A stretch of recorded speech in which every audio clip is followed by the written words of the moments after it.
بسم الله الرحمن الرحیم. سلام، نور آغا نوریم د افغانستان د الکترونیکي زده کړو د انګریزي ژبې ښوونکی. هیله ده چې تاسو ټول جوړ او روغ اوسیږئ. زموږ د نن ورځې درس د تېرې ورځې د درس یوه برخه ده. تاسو پوهیږئ چې موږ د انګریزي ژبې 15 اواز لرونکي توري لرو. نن د هغوی تلفظ ستاسو سره یو ځای شروع کوو د مثالونو سره. راځئ د درس پر لور باندې. Pronunciation of vowel letters. د آواز لرونکو تورو تلفظ. لومړی ا توری دا د انګریزي ژبې د آواز لرونکو تورو لومړنی توری دی چې په ساده الف، الف مد، لنډ الف او اوږد الف باندې تلفظ کیږي. په ساده الف کې مثال د اګو مثال دی چې لومړی ا راغلی ده. دا لغات موږ دا ډول تلفظ کوو: اګو، اګو، اګو. دوهم مثال په الف مد کې دی. الف مد کې یو لغات مراوړی دی، هغه د آرمي، په دې کښې ا راغلی ده لومړی سر کې. نو دا چې موږ تلفظ کوو داسې تلفظ کوو: آرمي، آرمي، آرمي. دریم ا په لنډ الف سره تلفظ کیږي لکه په هیټ لغات کې هیټ.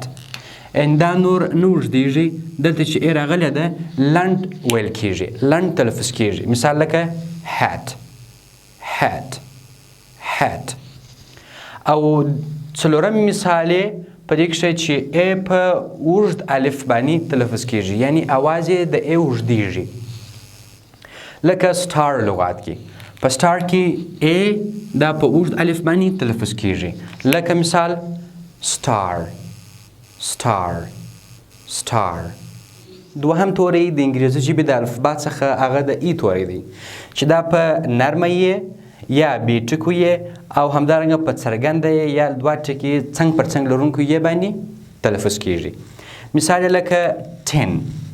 ټن نرم ویل کیږي، ډېر زور پر دې نه راځي، ډېر نه کشیږي. ټن، ټن، ټن. دوهم مثال یې د بیټ دی چې دا په څرګنده یې باندې تلفظ کیږي. نو دا موږ سره کوم وایو په دې مثال کې ای راغلی ده: بیټ، بیټ، بیټ. دریم توری د آی توری دی چې دا هم په دوه ډوله باندې تلفظ کیږي، یو ته الف مد یې، بل دی لنډ الف باندې. مثال الف مد یې باندې چې تلفظ کیږي هغه مثال لکه په ټایم کې، په دې کښې آی راغلی دی، دا یو څه اوږدېږي لکه ټایم، ټایم، ټایم، ټایم. او دوهم مثال یې لنډ الف باندې چې تلفظ کیږي، په لنډ الف سره آی ویل کیږي، هغه په شپ لغات کې دی چې په دې کې آی راغلی دی، داسې تلفظ کیږي: شپ، شپ، شپ.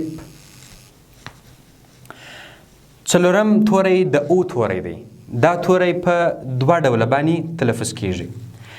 یو الف دوه او باندې لکه ګو لغات کې، په دې کې او راغلی ده: go، go، go.